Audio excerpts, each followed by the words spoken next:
waktu untuk mempresentasikan hasil dari kerja kelompok statistika kita pada sore hari ini dengan judul Analisis terhadap penderita serangan jantung dengan beberapa parameter. Sebelumnya, perkenalkan nama saya Khadiza Alifia Yunanda dan juga teman saya Ajoy Dirita Sidabutat dan saya Inga Arista Robianto.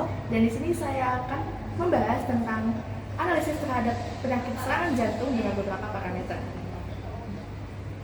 Topik yang kami bahas pada hari ini adalah analisis perbedaan penderita serangan jantung antara pria dan wanita, analisis penderita serangan jantung berdasarkan usia dan juga kadar kolesterol, analisis hipotesis terkait denyut jantung maksimal pada penderita serangan jantung, dan yang terakhir adalah analisis hipotesis terkait hubungan yang signifikan antara usia dan denyut jantung maksimal pada penderita serangan jantung.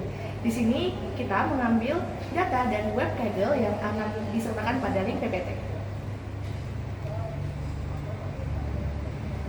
Serangan jantung adalah salah satu penyebab kematian tertinggi di dunia. Kita bisa melihat bahwa di Indonesia juga memiliki penyakit serangan jantung yang sangat tinggi, sekitar 3,98 juta per tahunnya. Banyak faktor pengaruh terjadinya serangan jantung seperti gaya hidup buruk dan juga genetik. Gaya hidup buruk ini termasuk merokok dan juga obesitas.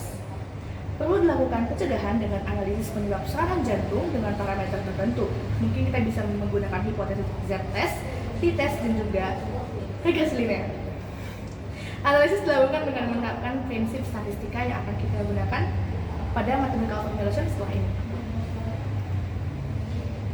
Mathematical formulation yang kita gunakan pada analisis kita yaitu yang pertama dari pengumpulan data. Dari web Kaggle kita mendapat jumlah sampel data sebanyak 303 data penderita. Kemudian untuk variabelnya kita akan menggunakan variabel jenis kelamin, variabel kadar kolesterol, variabel usia, denyut jantung maksimal, dan risiko serangan jantung.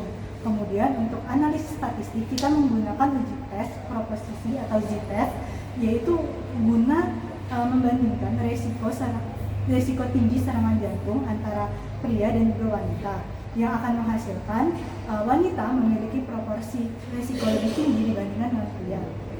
Kemudian ada analisis regresi linear yang bertujuan untuk menilai hubungan antara kadar kolesterol antara usia. Untuk hasilnya yaitu kadar kolesterol memiliki hubungan positif dengan usia. Variasi usia yang dijelaskan oleh kadar kolesterol hanya sebesar 4,6%. Selanjutnya ada analisis korelasi. Variabel yang dikaji itu usia dan denyut jantung maksimal. Dengan hasilnya yaitu hubungan yang signifikan namun lemah ditemukan antara kedua variabel ini. Kemudian ada uji hipotesis denyut jantung maksimal, di mana ini bertujuan untuk menilai hubungan denyut jantung maksimal dengan kesehatan jantung. Dengan hasilnya yaitu terdapat hubungan signifikan antara denyut jantung maksimal dengan kesehatan jantung. Selanjutnya ada pengelolaan dan interpretasi data yang bertujuan untuk memberikan kontribusi dalam memahami faktor resiko serangan jantung dan mendukung pengembangan strategi pencegahan berbasis data. Yang pertama, kita akan melaksanakan analisis perbedaan penderita serangan jantung antara pria dan wanita. Seperti dapat dilihat pada tabel, di mana frekuensi pria mengidap sakit serangan jantung yaitu ada sebesar 207 orang, sedangkan wanita ada 96 orang. Jadi dapat dilihat bahwa laki-laki atau pria memiliki persentase terkena serangan jantung yang lebih tinggi. Namun, untuk setelah dianalisis lebih lanjut berdasarkan dengan parameter lainnya akan mendapat resiko terkena serangan jantung selanjutnya, yaitu wanita memiliki proporsi yang lebih tinggi seperti dilihat di bawah, yaitu wanita 0,75 dan pria memiliki 0,45. Untuk membuktikan bahwa proporsi wanita berisiko lebih tinggi terkena serangan jantung, kita bisa menggunakan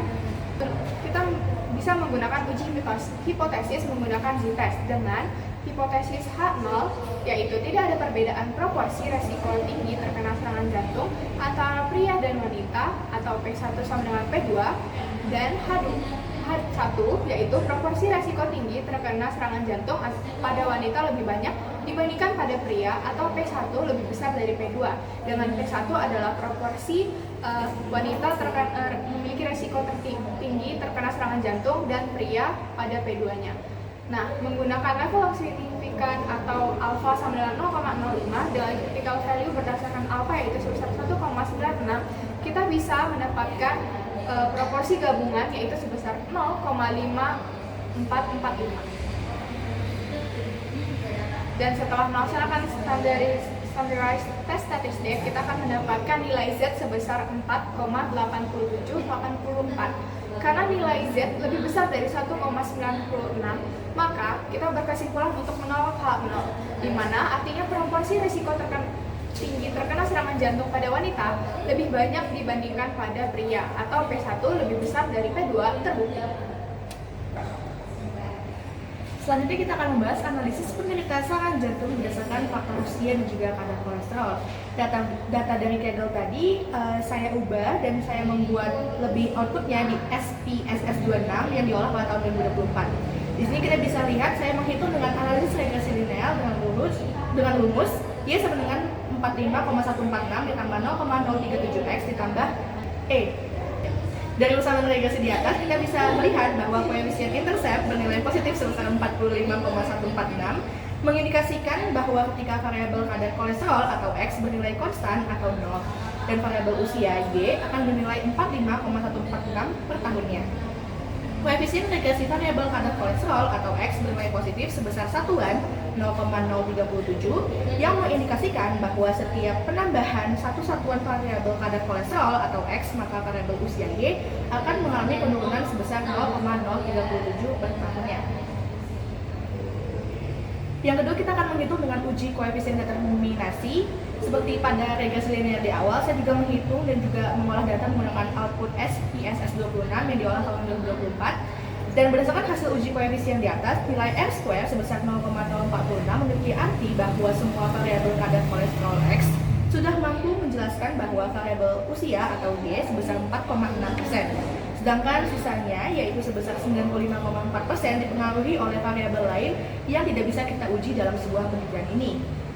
Yang ketiga, saya menghitung dengan uji signifikasi parsial T, dan seperti yang awal tadi, saya mengolah data menggunakan output SPSS26 yang diolah pada tahun 2024, dan berdasarkan hasil dari uji ketiga ini, diperoleh bahwa hipotesis menyatakan bahwa kadar kolesterol berpengaruh positif terhadap usia.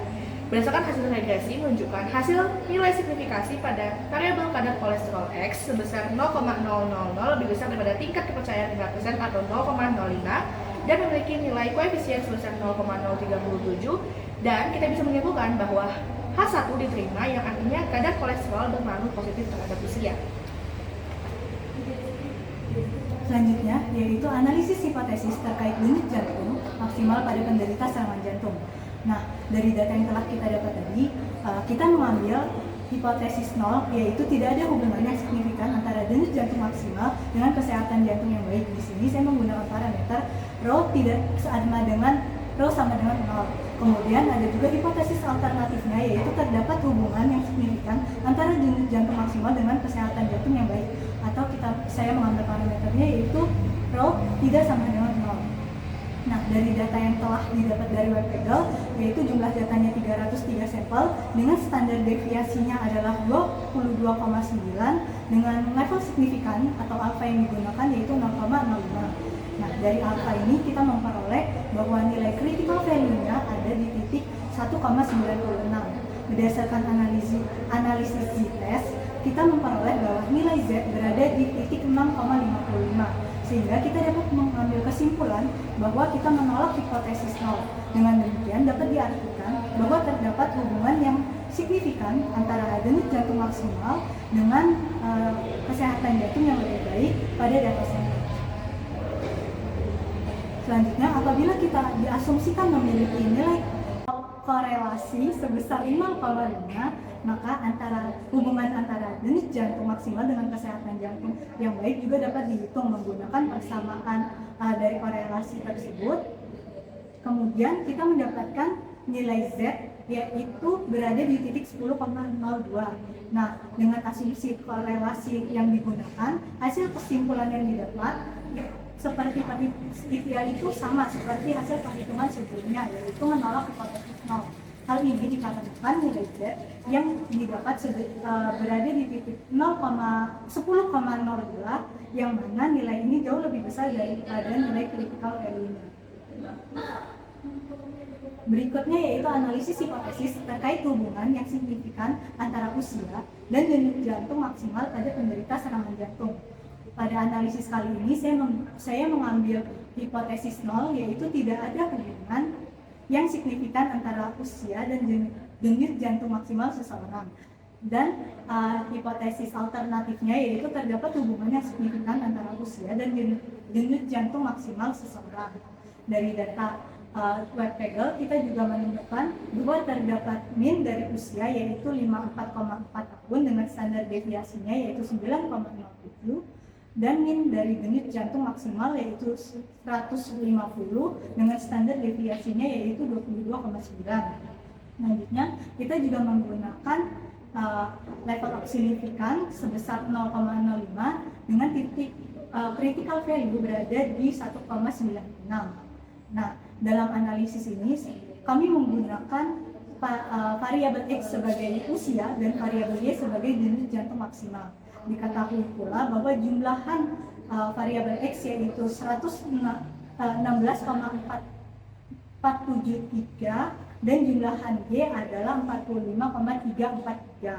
Nah, dari hasil korelasi antara hubungan usia dan juga denyut jantung diperoleh korelasi sebesar negatif 0,4. Nah, korelasi ini menunjukkan bahwa hubungan antara usia dan denyut jantung itu tidak terlalu kuat, namun mereka itu berada di hubungan yang terbalik. Apabila si usia itu meningkat, maka denyut jantung itu menurun seperti itu.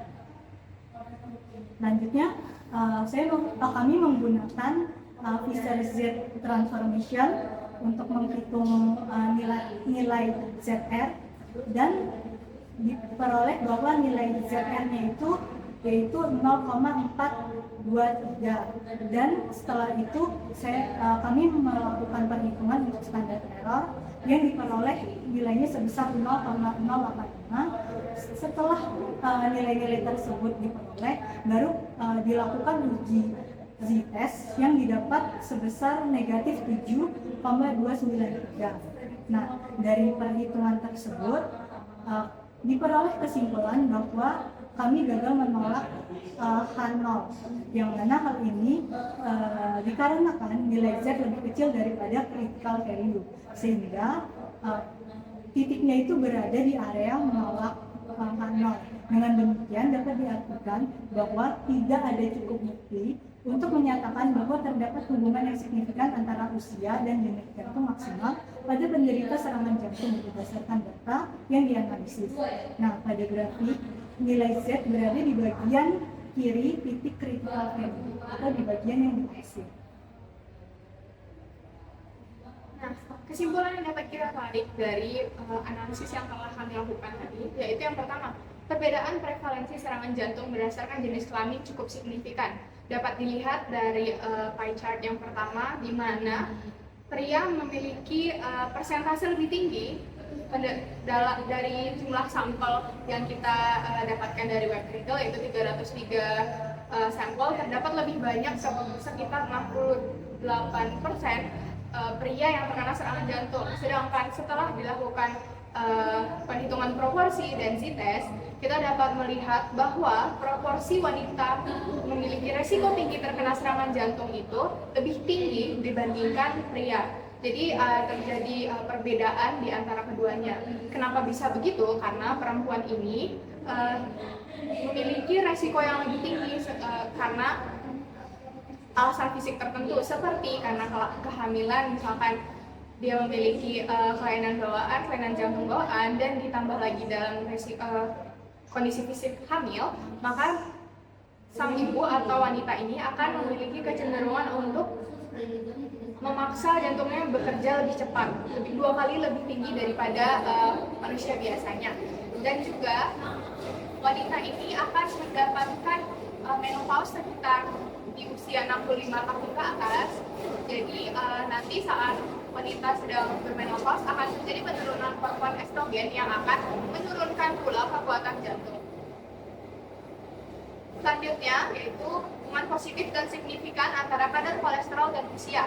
Dengan satu satuan kolesterol, usia turun 0,037 tahun. Jadi memang ada hubungan antara kadar kolesterol dengan usia, di mana dengan satu satuan kolesterol yang dimiliki oleh seseorang, maka usia orang tersebut akan turun sekitar 0,037 tahun. Nah, kontribusi kadar kolesterol terhadap variasi umur ini hanya sebesar 4,6%, sehingga perlu analisis lanjut terhadap parameter lainnya.